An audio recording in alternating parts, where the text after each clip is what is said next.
Hi, I'm Marcin Kolodziejczyk, your MEC Chairman. This week, I'm at ALPA National working with the new leaders from many of the pilot groups. I want to take this opportunity to update you on a number of issues facing not only our pilot group, but the regional industry and the piloting profession as a whole. As you know, we've been in active negotiations for 3 years now. It's been a difficult time for all of us, but I have good news on this front. We are getting close to coming to an agreement on Section 13, scheduling. We all know the problems we have with the current agreement in this area, and we are looking to fix many of the issues in the new agreement. Your negotiating committee has held strong on this critical section of the contract, which has such a huge impact on our quality of life. The result is a virtual, complete rewrite of this section. While we are on the subject of contracts, it's important to remember that our contract is only as strong as you, the line pilot, make it.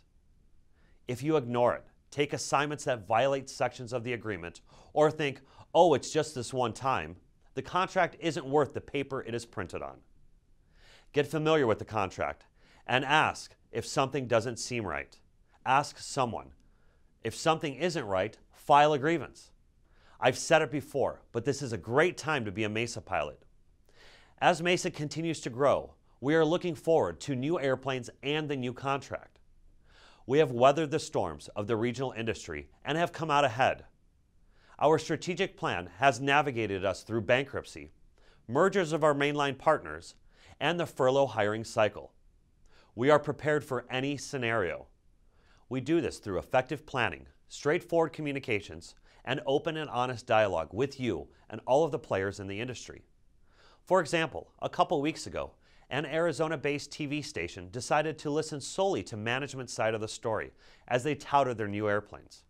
According to Fox 10 in Phoenix, we are well compensated and no one lost their job as a result of the bankruptcy. We know this is simply not the truth. Your MEC immediately struck back with a press release denouncing the station and its inability to fact-check. This will continue as we face the turbulence in the regional industry. Our industry, as usual, is in the midst of dynamic change. We've all heard the pilot shortage story managements have been screeching about in the hopes of relaxing the rules that promote safety in our industry, including the new FAR 117. They want to tell the flying public that if it wasn't for all these pesky rules that demand we get adequate rest and have experience, then they wouldn't have to delay flights or close bases. Airlines have had over 2 years to prepare for the new rules. The truth is, there is no pilot shortage. There is a shortage of pilots who are willing to work for substandard pay and benefits. The regional carrier managements have been looking to pilots to subsidize the low-ball capacity purchase agreements they signed with the mainline carriers. Through low wages and concessions, managements are underbidding the flying with unsustainable costs. Then they turn to us and tell us that we're simply too expensive.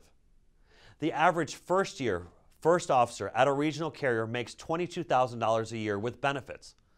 That's less than the average assistant manager at your local McDonald's.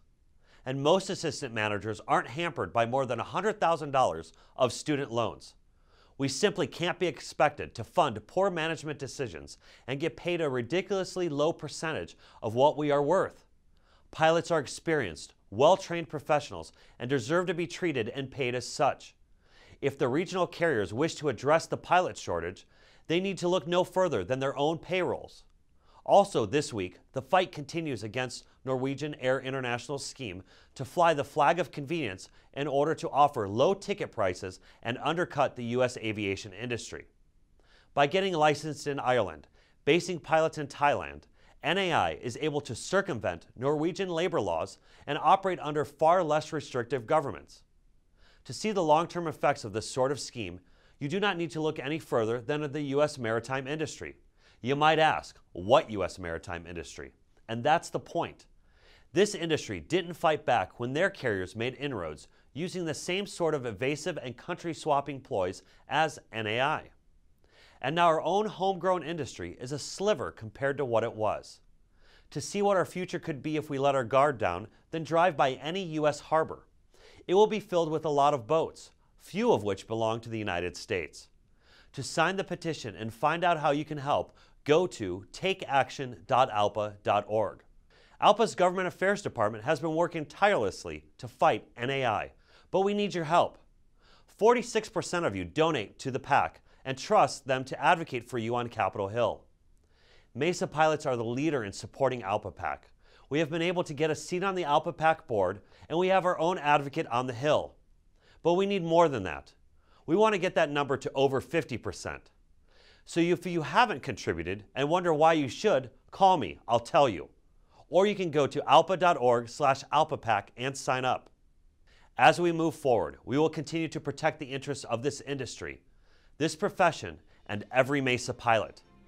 We will do it by following our strategic plan, enforcing our contract, and communicating openly and honestly with you. Thank you.